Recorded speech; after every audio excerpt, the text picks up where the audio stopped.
Very good afternoon, and thank you. Let me at the outset thanks CIO Singh for inviting me to deliver the keynote. At the same time, let me also greet all the other panelists who are there in this particular panel discussion, as well as all the participants who are listening to this very no kind of a path-breaking event today we have gathered for. Now, coming back to the role of CIO in the emerging era, in the time of when there are many disruptions happening, including the one which we have witnessed during the COVID-19. To my mind, there is a no kind of a major role, rather there is a very critical role now CIOs are playing across the industry, whether it is a public sector, whether it is a private sector, any government bodies, ministries. No, we are witnessing that CIOs are no more a technology custodian, but CIOs are on the decision making, no, in the middle and core of the business. The other thing comes to my mind is when we speak about the role of CIO, the role of technology leader per se. And as I said, across the government domain, the first and foremost thing which I experience or what we have experienced over the years, during my days in the government sector, in the ministries, and even before that, during the private sectors at large. The first and foremost thing comes to my mind is now CIOs are playing four, five major roles, and which every one of us have to see, saying that we aligned the leadership role, technology leader roles into these four, five areas in the organization. As I said, it doesn't matter whether it is a public sector or in a private organization or in any of the other no organizations. The first thing is, as I said, how do a CIO looks into the cultural shifts within the organization. And when I say cultural shifts, as I was giving an example of, let's say, the COVID era, we personally felt that we had to completely realign and completely relook our digital strategy while we are dealing with the COVID-19 situations.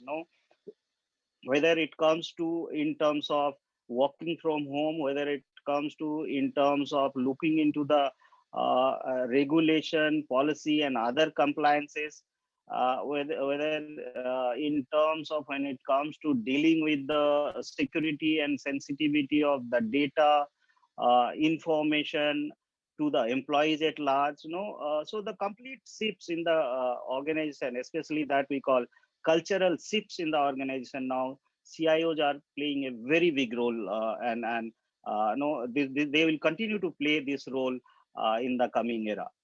The second very important, which comes to my mind is, now COIs are no more a kind of, as I said, a support function or a technology enabler, but at the same time, they are now playing a role, kind of a delivering the revenue generating experience for the organizations in terms of serving the customer, in terms of winning their mindset, and very important in terms of retaining the customers for the growth of the organization, for their future opportunities, which is again CIOs are playing a very big role on that. The third area, again, we find which is very important to look when a CIO or CTO or this kind of a senior management from the IT side working in any organization.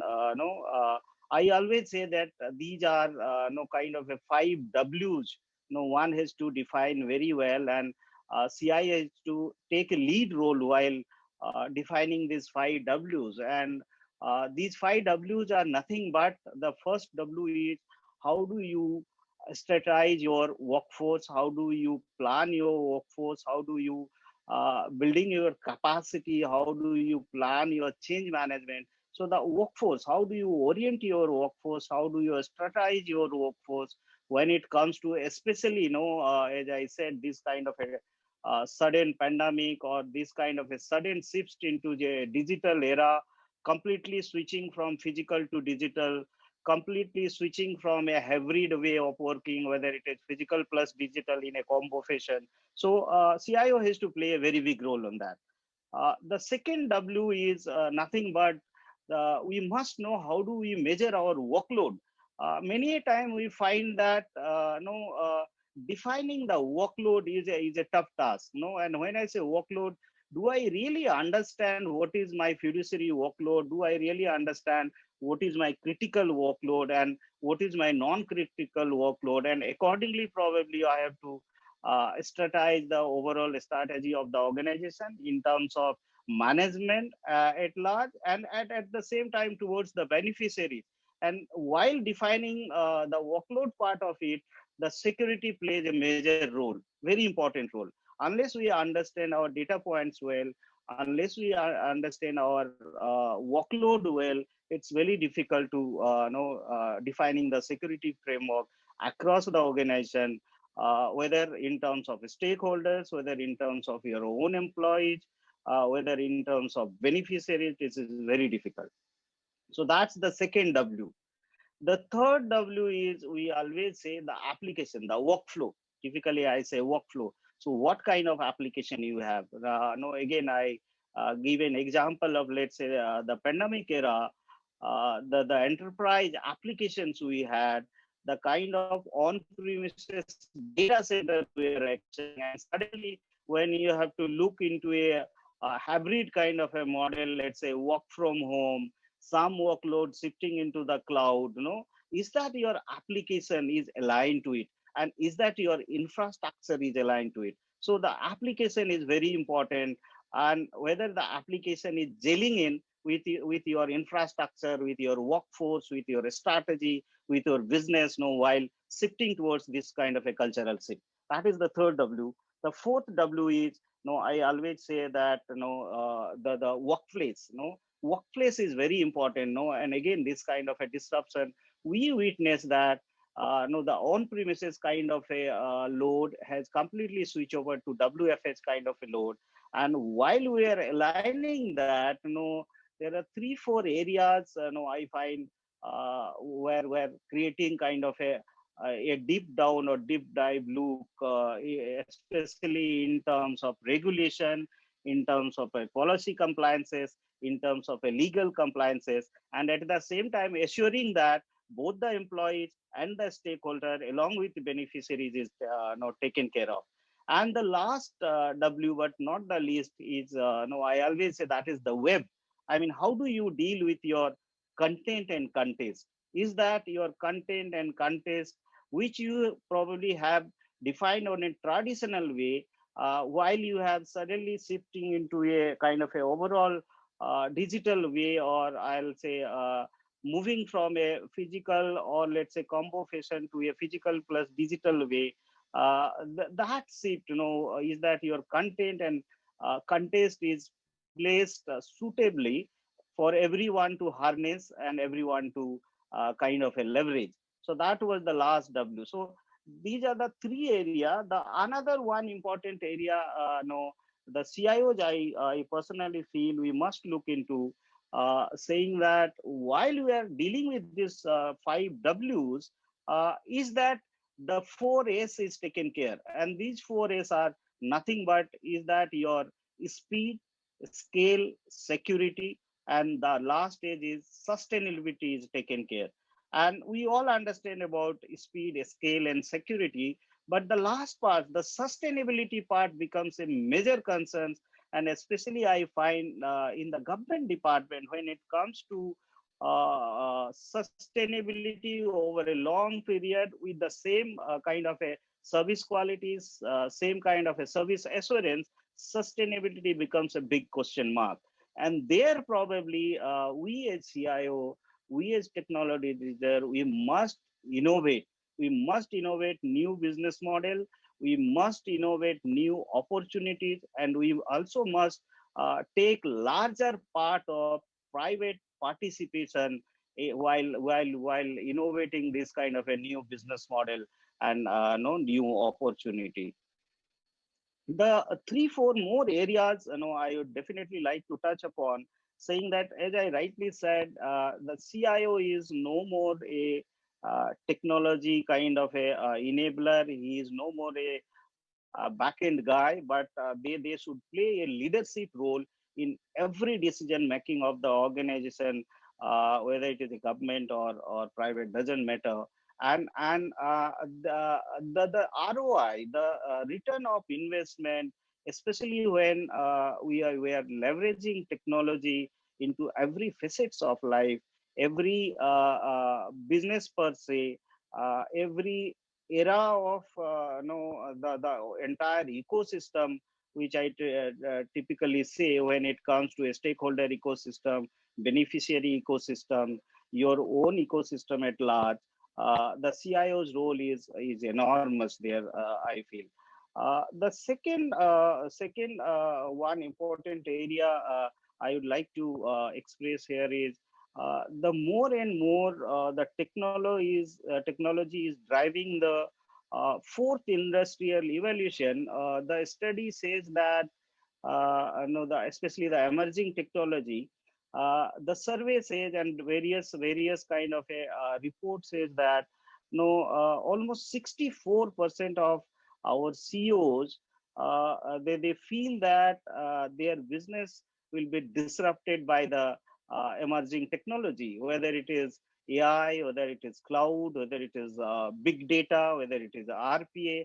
And if that is the case, if 64% of your business is going to be disrupted by these emerging technologies, I personally feel that again CIO will have a very major role to play. But the another survey which really kind of a alert us, saying that almost 66% of companies feel that no the top leaders are not ready how to align their business, how to align their workforce, how to align their digital strategy when it comes to disrupting the business by these upcoming emerging technology which we are already into. So there has to be a balance to be created between a technology roadmap, between policy and processes, between the stakeholder ecosystem, between the beneficiary and the service seekers.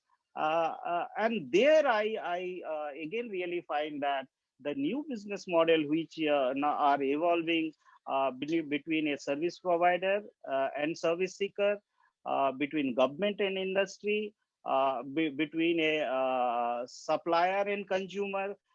We have to innovate. We have to continuously innovate in terms of no, not only the business model, but we have to also continuously realign our strategy towards these new opportunities, new businesses, and especially during the era of fourth industrial evolution, right? So that was the the last thing I wanted to express. But before I end my keynote, again, while we are progressing leap and bound, and probably government is aiming towards, let's say, $1 trillion of digital economy, two three very important area I want to express here is, one is how do we work collaboratively between government and industry? How do we innovate new business model between government and industry? And at the same time, how do we deal with the new challenges, in terms of data and information security, in terms of cyber security, and especially in terms of enabling an environment where the ecosystem is taken care of. And that is why no, I always say that now we must move out from looking a silo ways to a collaborative ways. We must move out from looking a system away to a ecosystem away. And that's where probably a collaborative environment, a hybrid environment, a digital way will help us to achieve this. So thank you once again, the CIO Sync and their entire team for inviting me to deliver the keynote address. Thank you. Thank you so much, Mr. Simli, for that enriching discussion. We have a couple of questions from the attendees. So one of the Yes, please. questions from the audience was that, can you help us by telling one major technology solution which the government is currently emphasizing on? Which is the current focus when it comes to technology solutions? Is there one in mind? Hello. No, thank you very much. Not one, there are many, but the most, no, I'll say that the burning kind of a technology which are looking is the cloud way, and especially the hybrid cloud way. Because now we have realized within the government system, government ecosystem, saying that there is no point of creating this kind of a big elephant on premises data center, and cloud way is the best way we should move forward, where probably government at large will see that how do I migrate my non-mission critical load into the cloud first, and that's the journey when we will start a hybrid cloud way of approaching to the cloud.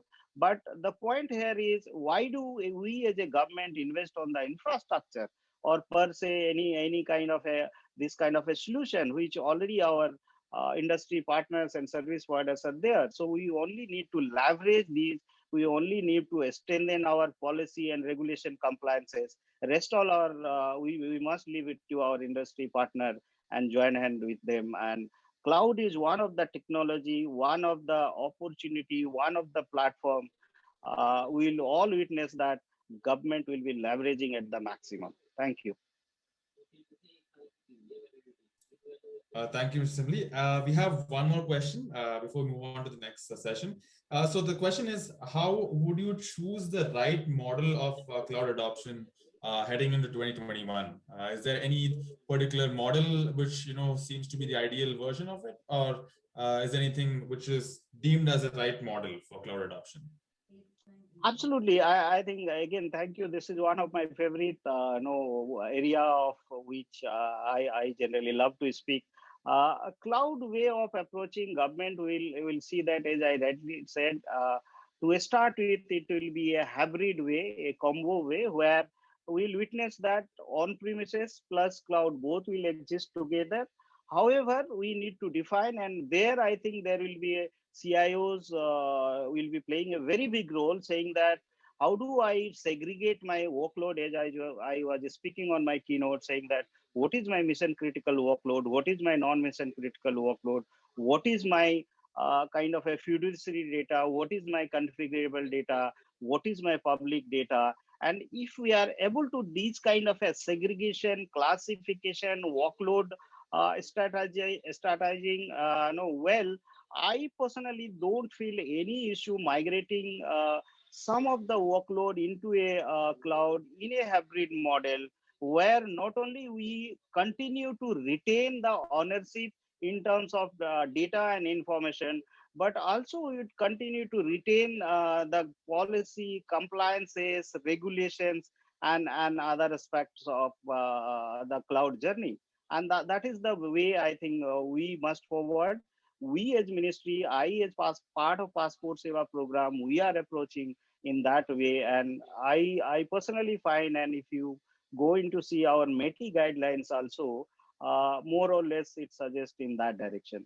So thank you.